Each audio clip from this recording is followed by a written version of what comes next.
எனக்கு முன்பாக கருத்துரை வழங்கி அமர்ந்திருக்கின்ற மாநில இளைஞரணி அமைப்பாளர் அருமை அண்ணன் வைரவேல் அவர்கள, மத்திய மண்டலத்தினுடைய பொறுப்பாளர் கைது குணா முத்துராஜா அவர்கள, மாநில கொள்கைபரப்பு செயலாளர் அருமை அண்ணன் தளவாய் ராஜேஷ் அவர்கள, இந்த நிகழ்வினை சிறப்பானதாக ஏற்பாடு செய்திருக்கின்ற ஈரோடு மாவட்டத்தினுடைய பொறுப்பாளர் அண்ணன் கருப்பசாமி அவர்களை, இங்கே உணர்வு எழுச்சியோடு குழுமி இருக்கின்ற எனது உயிரினும் மேலான உறவுகளே, உங்கள் அத்துணை பேருக்கும் KKSின் அன்பு தம்பி குரு மணிகண்டனின் அன்பு நிறைந்த வணக்கங்கள். ஒரு நீண்ட நெடிய பாரம்பரியத்திற்கு சொந்தமான சமூகம் நீங்களும் நானும் பிறந்த இந்த சமூகம் பேராசர் பெரும்பிடிகு முத்தையனுடைய வரலாற்றை எடுத்துக்கொண்டமையானால் 1000 ஆண்டு கால வரலாறு. அன்புக்குரிய சகோதரர்களே, ஒரே ஒரு வருத்தம், சிறப்பான ஒரு ஏற்பாடு. அதிலே 1000 ஆண்டு கால உங்களுடைய வரலாற்று சாட்சியான பேரரசர் பெரும்பிடிகு முத்தையனுடைய படத்தை இங்கே பதிக்கவில்லை என்பது மட்டும்தான் சிறு வருத்தம். இனிவரும் காலங்களிலே பேரரசர் பெரும்பிடிகு முத்தையனுடைய படம் அனைத்து இடத்திலும் இடம்பெற வேண்டும். ஏனென்று சொன்னால் இந்த சாதிக்கான வரலாற்று சாட்சி பேரரசர் பெரும்பிடிகு முத்தையர், இந்த சாதியுடைய நிகழ்கால சாட்சி அண்ணன் KK செல்வகுமார் அவர்கள். இருவருடைய படங்களும் இணைந்தேதான் இருக்க வேண்டும். தமிழகத்திலே எந்த ஒரு சமூகத்திற்கும் இல்லாத ஒரு சிறப்பு, 2000 ஆண்டு கால வரலாற்று சிறப்பு. சங்க இலக்கியத்திலே ஒரு சமூகம் பாடப்பட்டது என்றால் அது நீங்களும் நானும் பிறந்த இந்த முத்தைய சமூகம் மட்டும்தான் என்பதுதான் மிகப்பெரிய சிறப்பு. முத்தைய மன்னர்களிலே 30க்கும் மேற்பட்ட மன்னர்கள் எல்லாம் இருக்கும்போது நாம் ஏன் பேரரசர் பெரும்பிடிகு முத்தையரை மற்றும் நம்முடைய அடையாளமாக ஏற்கின்றோம், நம்முடைய வரலாற்று சாட்சியாக ஏற்கின்றோம் என்பதை என் அன்பான உறவுகள் நீங்கள் தெரிந்து கொள்ள வேண்டும். 2000 ஆண்டு காலத்திற்கு முந்தைய வரலாறு, 300 ஆண்டு காலம், கிபி 6ஆம் நூற்றாண்டு தொடங்கி 9ஆம் நூற்றாண்டு முடிய 300 ஆண்டு காலம், 3 நூற்றாண்டுகள் முத்தையர் சாம்ராஜ்யம் இந்த மண்ணை மக்களையும் காத்து நின்றது. அந்த சாம்ராஜ்யத்திலே 30க்கும் மேற்பட்ட முத்தையர் மன்னர்கள். அப்படி இருந்தவர்களை எல்லாம் தவிர்த்து பேரரசர் பெரும்பிடிகு முத்தையரை மட்டும் நாம் தெய்வமாக ஏன் போற்றுகிறோம் என்று சொன்னால், வரலாற்று ஆசிரியர்களால் பேரரசர் பெரும்பிடிகு முத்தையருடைய காலம் பொற்காலம் என்று போற்றப்படுகிறது என்று சொன்னால், அவருடைய காலத்தில் தான் முத்தையர் நாட்டு வளங்கள் எல்லாம் செழித்தோங்கியது என்று வரலாற்று ஆசிரியர்கள் சொல்கிறார்கள். என் அன்பு சகோதரர்களே, 14 பெரும்போர்கள் தன்னுடைய வாழ்நாளிலே 14 பெரும்போர்கள், அந்த 14 பெரும்போர்களிலும் வெற்றியை மட்டுமே ஒரு மன்னன் சூடினான் என்றால் அது நீங்கள் நான் தெய்வமாக வணங்கக்கூடிய பேரரசர் பெரும்பிடிகு முத்தையர் மட்டும்தான். ஆகவே இந்த வரையறையுடைய வீரத்தின் சான்றாக பேரரசர் பெரும்பிடிகு முத்தையரை நாம் பார்க்கிறோம். புலவர்கள் எழுதுகிறார்கள், வஞ்சிப்பூ சூடிய வாழமொருள் வாழைப்பூ சூடி என்று எழுதுகிறார்கள். அதற்கான அர்த்தம் என்னவென்று சொன்னால், எல்லா மன்னரும் போருக்கு போகும்போது வஞ்சிப்பூவை சூடி செல்வார்கள், வெற்றி பெற்ற பின்தான் வாழைப்பூவை சூடுவார்கள். ஆனால் பேரரசர் சோழமான் மட்டும் தான் போருக்கு செல்லும் போதே வெற்றி பெற்றே தீர்வேன் வாழைப்பூவை சூடினான் செல்வார். அதுதான் அவருடைய வீரத்தின் சாட்சி என்று புலவர்கள் எழுதுகிறார்கள். இப்படிப்பட்ட சிறப்பு இருந்தது. தமிழை இன்றைக்கு எல்லாம் தமிழை காக்கிறோம், தமிழ் மொழிக்கு நாங்கள் தான் காவல் என்றெல்லாம் சொல்கிறார்கள். ஆனால் அன்றைய காலத்திலே, வடமொழியுடைய ஆதிக்கம் இருந்த காலத்திலே, தன்னுடைய வெற்றிகளை எல்லாம் 14 பெரும்போர் வெற்றிகளை 24 வெண்பாக்களாக கல்வெட்டிலே பொறிக்க செய்து அன்னை தமிழை காத்து நின்றவன் நீயும் நானும் வணங்கக்கூடிய பேரரசர் பெருமிழகு முத்தரையர். செந்தமிழ் காவல் என்று சொன்னால் அது பேரரசர் பெருமிழகு முத்தரையர் மட்டும்தான். இந்த வரலாற்றை பேசுவதற்கு தமிழகத்திலே தமிழுக்காக கட்சி வளர்க்கின்றோம், தமிழுக்காக நாங்கள் போராடுகிறோம் என்று சொன்னவர்கள் எல்லாம் பேச தயாராக இல்லை. என் அன்பு சகோதரர்களே, பேரரசர் பெருமிழகு முத்தரையர் இன்று நேற்று ஆண்டவர்களால் 2000 ஆண்டு காலத்துக்கு முன்பாக ஆட்சி புரிந்தவர். 17ஆம் நூற்றாண்டிலே ஆட்சி செய்தவர்கள், 18ஆம் நூற்றாண்டிலே ஆட்சி செய்தவருடைய வரலாறுலாம் தெளிவாக இருக்கிறது. ஏனென்று சொன்னால் அவருடைய காலம் குறைவு. ஆனால் 2000 ஆண்டு காலத்துக்கு முன்பாக ஆட்சி செய்த பேரரசர் பெருமிழகு முத்தரையருடைய வரலாற்று சுவடுகள் ஓட்டி பாதுகாக்காமல் விட்டதனுடைய விளைவுதான் அவரை பற்றின வரலாற்று சுவடுகள் எல்லாம் நமக்கு குறைவாக கிடைக்கிறது. என் அன்பு சகோதரர்களே, சேரநாடு, சோழநாடு, பாண்டிய நாடு, பல்லவ நாடு போன்று முத்தரையர் நாடு என்று தனி நாடு இருந்தது. எந்த சமூகத்திற்கும் இந்த சிறப்பு கிடையாது. வேற எந்த சமூகமாவது வன்னிய நாடு என்று இருந்ததா, முக்குளத்தோர் நாடு என்று இருந்ததா என்று சொன்னால் கிடையவே கிடையாது. முத்தரையர் நாடு என்று இருந்ததற்கான வரலாற்று சான்றுதான் உண்டு. வேற எந்த சமூகத்தின் மேலும் நாடு கிடையாது. என் அன்பு சகோதரர்களே, நீங்கள் இன்னும் ஒன்றை தெரிந்து கொள்ள வேண்டும். ஒரு சமூகத்திற்கு மட்டும்தான் இம்மண்ணை ஆண்டவர்கள் என்ற பட்டம் உண்டு. அது எந்த சமூகம் தெரியுமா?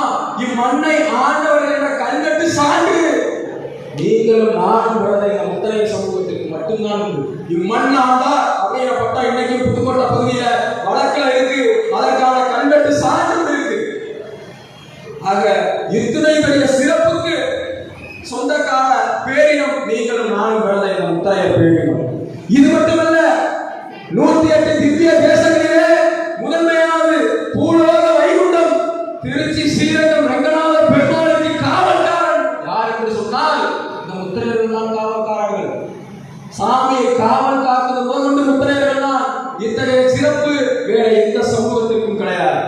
அதே போல ஆதியும் அந்தமும் முதலான அழித்தலும் காத்தலும் தொழில் செய்கின்ற ஆதி சிவனுடைய அருள் பெற்ற பரமசிவனுக்கு பன்றிக்கரியை படைத்து அவருடைய அன்பை பெற்ற கண்ணப்ப நாயனார் வழிவந்தவர்கள் இந்த முத்தரையர்கள். இதை விட வேறு சிறப்பும் வேற எந்த சிறப்பும் இருக்க முடியாது. வேற எந்த சமூகத்திற்கு இத்தகைய சிறப்பு இருக்க முடியாது. எந்த சமூகத்திலேயாவது ஒரு சமூகத்திலே பிறந்தவர்கள் தெய்வமாக வணங்கப்படுகிறார்களா என்று கேட்டால் நீங்களே சிந்தித்து பாருங்கள். இந்த சமூகத்திலே வளையர் வழித்தோன்றல்தான் கண்ணப்ப நாயனார், வளையர் வழித்தோன்றல்தான் திருமலை ஆழ்வார். அதே போல பெரிய புராணம் என்று சொல்லக்கூடிய திருத்தொண்டர் புராணம் எழுதிய சேக்கிழார் முத்தரையர் சமூகம். இதையெல்லாம் பேசுவதற்கு தமிழகத்திலே எந்த கட்சியும் தயாராக இருக்காது. ஏனென்று சொன்னால் நம்முடைய வரலாற்றை நாமே இன்னும் தெரிந்து கொள்ளவில்லை. பிறகு எப்படி கட்சிகள் பேசுவார்கள்? இத்தகைய வரலாற்று சிறப்பை சுமந்து கொண்டு யானை தன்பலம் அறியாது போல சுற்றி திரிகின்ற சமூகம் தான் இந்த முத்தரையர் சமூகம். இது மட்டுமல்ல, இத்தனை வரலாற்றுகள் சொன்னவங்க இது மட்டுமல்ல, சொல்லிக்கிட்டே இருக்கலாம். அந்த சாதியுடைய வரலாறு அனைத்து கோயில்களிலும், கிராம கோயில், கிராமத்தில் இருக்க அனைத்து கோயில்களிலும் பூசாரி யாரு, முதல் மரியாதை வாழ்ந்தவர்கள் யாரு அப்படின்னு கேட்டா முத்தரையர்கள் தான். ஏன்னு சொன்னால் இந்த சமூகத்தில் ஆண்டவரின் பிள்ளைகள், கடவுளால் பரிசிக்கப்பட்டவர்கள் முத்தரையர்கள். அதனாலதான் எல்லா இடத்திலையும் முதல் மரியாதை முத்தரையருக்கு வழங்கப்படுகிறது. காஞ்சிபுரம் கோயில திருமங்கை மன்னனுடைய வழித்தோடல் இருக்குதான் முதல் மரியாதை. திருச்சி ஸ்ரீரங்கத்தில் திருமங்கை மன்னனுடைய வழித்தோடல் இருந்தால் முதல் மரியாதை. அழகர் கோயில் அந்த அழகரை சுமந்து சென்றவனே வளையம் சுமந்தால் அழகர் வெளியே வருவார். அழகர் வெளியே வர வேண்டும் என்று சொன்னால் வளையம் அவரை தோழியை சுமக்க வேண்டும். இதுதான் விதி. இப்படி வரலாற்று சிறப்புமிக்க ஒரு சமூகம் இன்றைய காலகட்டத்திலே அரசியலிலே அடக்கி ஒடுக்கப்பட்ட சமூகமாக மாற்றுகிறது. இந்த அவல நிலையை தொலைத்தறிய வேண்டும். இந்த அவல நிலையில் இருந்த மக்களை அரசியலாக அணிதிரட்ட வேண்டும் என்று சொல்லிதான் சமநீதி போராடியவர்கள் 2010ஆம் ஆண்டு களமான தொடங்கினார். ஒவ்வொரு இடத்திலும் பெயர் பலகைகள், எந்த இடத்திலெல்லாம் இந்த சமூகம் இல்லை என்று சொன்னாலோ அந்த இடத்திலே இந்த சமூகம் இருக்கிறது என்பதை காட்டுவதற்காக பெயர் பலகையும் கொடிக்கம்பமும் தொடர்ந்து ஒவ்வொரு ஊரிலும் பெயர் பலகை கொடிக்கம்பம் ஒவ்வொரு ஊரிலும் இதுதான் முன்னதாக களப்பணியாக இருந்தது. அப்படி தொடங்கியதனுடைய விளைவு தமிழகத்திலே முத்தரையர்கள் என்றால் திருச்சிமா. 10 வருஷத்துக்கு முன்னாடி முத்தரையர் அப்படிங்கிற வார்த்தையை எடுத்தாலே அவங்க திருச்சி இருக்காங்க, கொஞ்சம் பேர் இருப்பாங்க அப்படிமா. ஆனா இன்றைக்கு என்ன சொல்றான், தென்மாவட்டத்துல பெரும்பான்மை முத்தரையர்கள் ஊடகங்கள் பேசுறான். அந்த வெற்றியை தேடி தந்தது அந்த சமநீதி போராளி அவருடைய களப்பணி. பெயர் பலகையும் கொடிக்கம்பும் திறக்கும் போதெல்லாம் வெட்டி பயர்கள் மீன் வேலை செய்கிறார்கள் என்று சொன்னார்கள். இந்த சமூகத்தை திருத்த முடியாது என்று சொன்னார்கள். இந்த சமூகத்தை திரட்ட முடியாது என்று சொன்னார்கள். இந்த சமூகத்தை திருத்தினோம், இந்த சமூகத்தை திரட்டினோம், பழைய வாழ்வுரிமை மாநாட்டிலே திரட்டினோம். இதுதான் வெற்றி. இதுதான் வீர முத்தரையருடைய பதில். என்றைக்குமே வீர முத்தரையருடைய பதில் களத்திலே தான் இருக்கும். வெறும் வாய் சொல் வீரர்கள் அல்ல, நாங்கள் களத்திலே தான் நிரூபிப்போம். சொன்னா ஐயோ எல்லாம் குடிப்பா, இவனை எல்லாம் ஒன்றாக திரட்டினால் சட்டம் ஒழுங்குக்கு பிரச்சனை ஏற்படும், இவர்களை கட்டுக்கோப்பாக கையாள முடியாது, இவர்களை எல்லாம் ஒன்றாக திரட்டினால் கலவரம் செய்வார்கள் என்று சொன்னார்கள். இதையெல்லாம் மாற்றி காண்பித்தோம். 2019 அரசியல் உரிமை மீட்பு மாநாடு திருச்சியிலே ஒரு சிறு வழக்கு கூட கிடையாது. 50,000 பேர் திரண்டார்கள். நடந்து முடிந்த ஜனவரி 31 பழைய வாழ்வுரிமை மாநாடு 3 லட்சம் பேர் திரண்டார்கள். சிறு வழக்கு கூட கிடையாது. யாரால் முடியும்? திருத்தினோமா இல்லையா அந்த சமூகத்தை? குடித்தவன் என்று எல்லோரும் சொன்னார்கள். குடிக்காமல் கலந்து கொண்டான் 50,000 பேர், 3 லட்சம் பேர் குடிக்காமல் கலந்து கொண்டான். இந்த சமூகத்திற்காக திருத்தினாரா இல்லையா அவருடைய களப்பணியினால்? இதையெல்லாம் அனைவரும் சிந்தித்து செயல்பட வேண்டும். எங்களால் திருத்தவும் முடியும், இந்த சமூகத்தை திரட்டவும் முடியும் என்று காண்பித்தது வீர முத்தரையர் முன்னேற்ற சங்கம். என் அன்பார்ந்த சொந்தங்களே, ஏதோ போகிற போக்கில் சமூக களப்பணி ஆற்றுகின்ற சங்கம் அல்ல. தொலைநோக்கு பார்வையில் 10 ஆண்டு திட்டங்கள், இந்த சமூகத்திற்கான நலத்திட்டங்கள் என்னென்ன என்று சிந்தித்து பட்டியலுக்கு அறிவார்ந்த தம்பிகளை கொண்டு இயங்குகின்ற சங்கம் வீர முத்தரையர் முன்னேற்ற சங்கம். இந்த நாள் பேரரசர் பெரும்பெரும் முத்தரையருடைய சதய விழா என்று சொன்னால் மே 23. ஒரே ஒரு நாள் நம்மால் போனா வருவான், சரக்கடிப்பான், அப்படியே ஊர்வலமா வருவான், போக்குவரத்துக்கு இடையூறு பண்ணுவான், அடுத்த தண்ணியை பீச்சி அடிச்சு கலவரத்தை ஏற்படுத்துவான். இந்த வேலையை செஞ்சுக்கிட்டு இருந்துட்டு ஒரு நாள் முதல்வர் ஆகிட்டு ஓடி வரலாம்.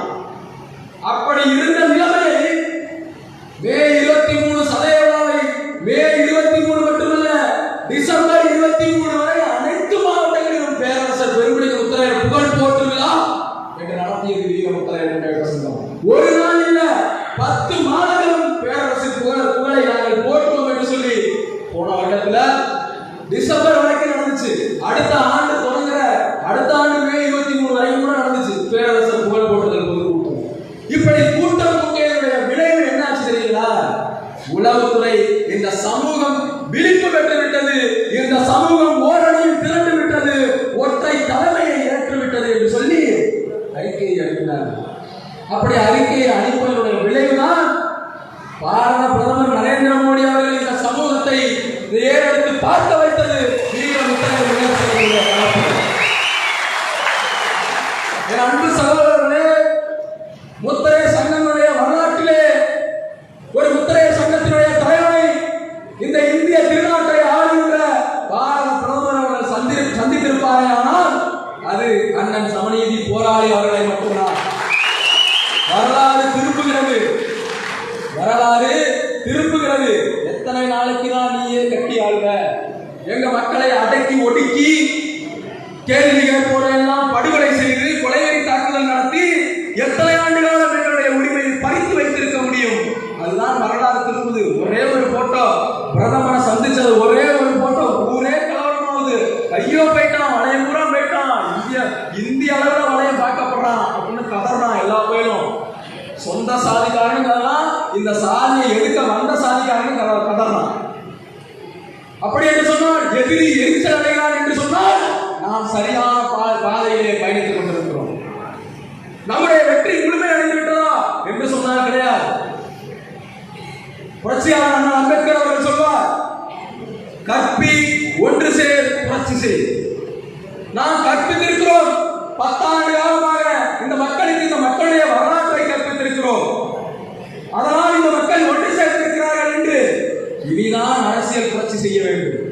இனிதான் நாம் வெற்றி பெற வேண்டிய முழு வேலை இருக்கு. அரசியல் புரட்சி செய்யணும், எங்க வாக்குல செய்யணும். சொன்னாங்க பாத்தீங்களா, கேகேஎஸ்க்கு சீட்டு, மற்ற இடத்துலலாம் எங்களோட ஓட்டு சொன்னாங்க பாத்தீங்களா. எங்க தலைவருக்கு வாய்ப்பு வழங்குற எந்த கட்சியோ அந்த கட்சிக்கு கண்ணை மூடிக்கொண்டு நாங்கள் ஆதரிப்போம் என்பதை நீங்கள் எல்லாம் காரண மந்திரமாக உறுதிமொழியாக ஏற்றுக்கொள்ள வேண்டும். இப்படி ஒவ்வொரு சமூகமும் பாட்டாளி மக்கள் கட்சி மாறி மாறி ஒவ்வொரு தேர்தலுக்கு, ஒரு தேர்தலுக்கு அதிமுக, ஒரு தேர்தலுக்கு திமுக என்று மாறி மாறி நிலைப்பாடு எடுத்தாலும் வன்னியர்கள் எல்லாம் பாட்டாளி மக்கள் கட்சியை தவிர வேறு ஒரு கட்சியை ஆதரிக்க மாட்டார்கள். இன்னும் 5% வாக்கு வங்கை 10 ஆண்டு காலம் சட்டமன்றத்திலே யாருமே இல்லை என்று சொன்னாலும் 5% வாக்கு வங்கி இழக்காமல் அந்த கட்சி வைத்திருக்கிற காரணம் வன்னியர்கள் அவர்கள் மீது வைத்திருக்கின்ற பாசம். டாக்டர் ராமதாஸ் எந்த முடிவு எடுத்தாலும் அது வன்னியர்களுக்கு சாதகமானதான் இருக்கும் என்ற நம்பிக்கை. அதுபோல அண்ணன் குலவதியார் சமநீதியார் அவர்கள் எந்த முடிவு எடுத்தாலும் அது உத்தரைய சமூகத்திற்கு ஆதரவாக தான் இருக்கும் என்பதை நீங்கள் எல்லாம் கண்மூடித்தனமாக ஆதரிக்க வேண்டும். கண்மூடித்தனமாக ஆதரிக்கணும். எப்படி வெற்றி பெறும்? எத்தனை எம்எல்ஏ இருக்காங்க சாதியில? 7 பேர். இந்த 7 பேர்த்தால சட்டமன்றத்தில் என்னத்தை கீழ்ச்சி போட முடியும்னா ஒண்ணுமே முடியாது, ஒண்ணுமே முடியாது. அவர்களுடைய கட்சியின் கட்டுப்பாட்டை தாண்டி இவர்களால் எதுவும் செய்ய முடியாது. இன்னும் 70 எம்எல்ஏக்கள் நாம் வர வேண்டும். 70 சட்டமன்ற தொகுதியிலே தனிப்பெரும்பான்மை இந்த முத்திரையர்கள். அப்படி 70 பேர் ஒரு கட்சியின் சார்பாக வந்தாலும் அவர்களால் கட்சியின் கட்டுப்பாட்டை தாண்டி எதுவும் பேச முடியாது. பிரதிநிதித்துவ அரசியல் எங்களுக்கு வேண்டாம் என்று சொல்கிறோம்.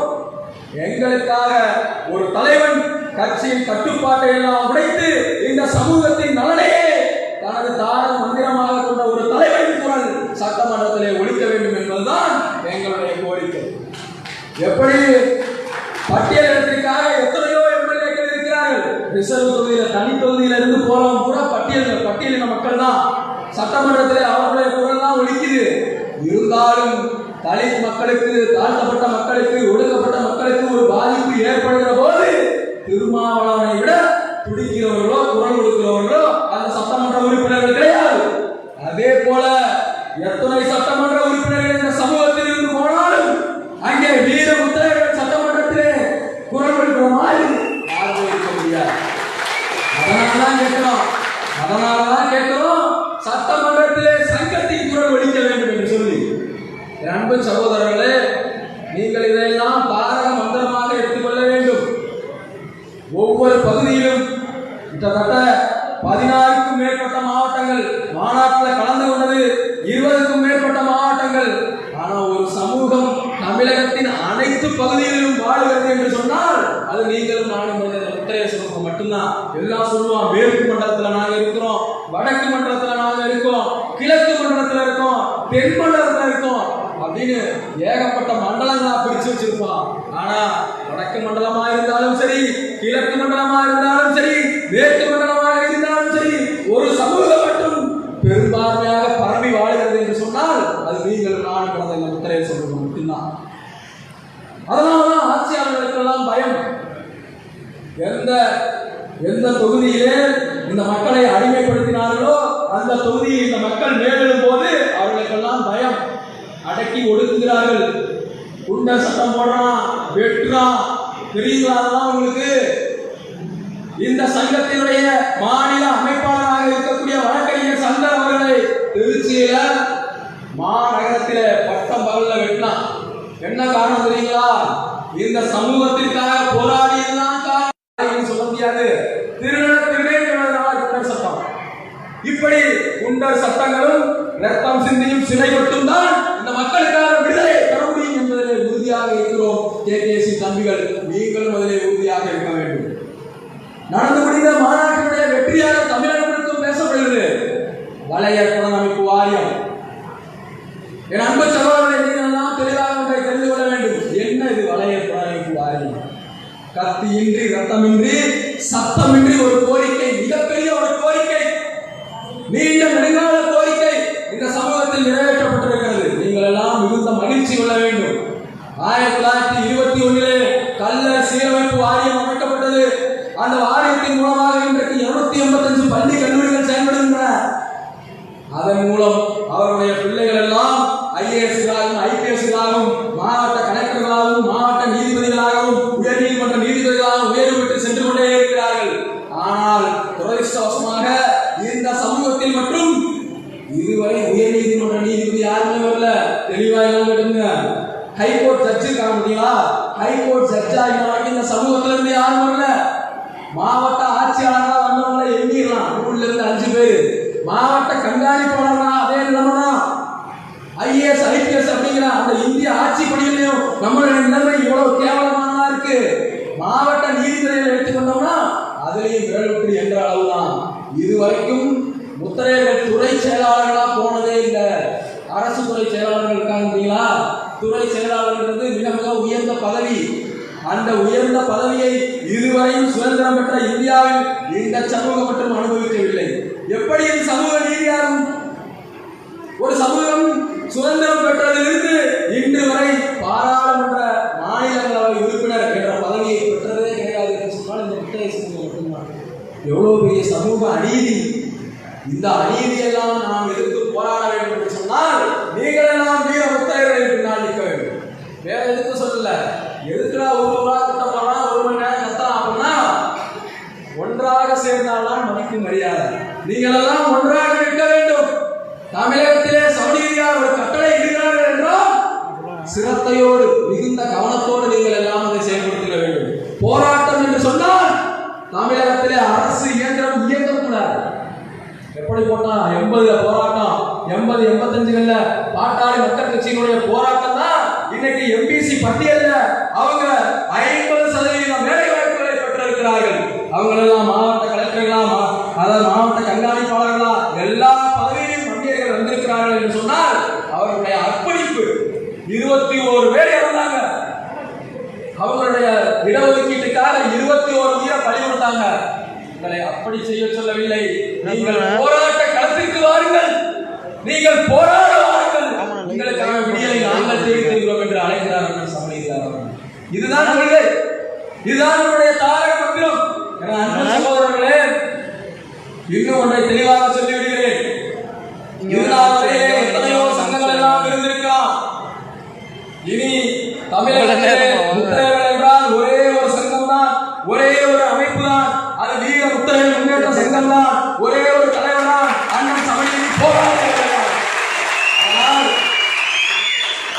இந்த 88 98 48 38 இந்த எண்ணிக்கைலாம் அவங்க கவலையே கிடையாது.